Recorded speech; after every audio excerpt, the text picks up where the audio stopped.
দীর্ঘ 6 বছর পর দিল্লির তিহার জেল থেকে মুক্তি পেলেন বিশিষ্ট মানবাধিকার কর্মী খালিদ সাইফি।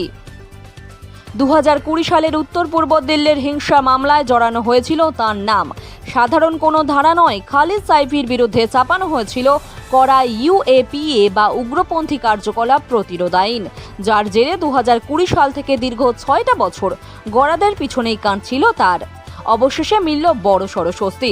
সোমবার রাতে দেশের সর্বোচ্চ আদালত অর্থাৎ সুপ্রিম কোর্ট খালিদ সাইফিকে 6 মাসের অন্তর্বর্তীকালীন জামিন মঞ্জুর করায় তিহারের বন্দিদশা থেকে বাইরে এলেন তিনি। This process is the punishment, and this is a part of the bigger agitation what we were doing. It's a part of this, part and parcel of this, or this process is the punishment. This is what all I say.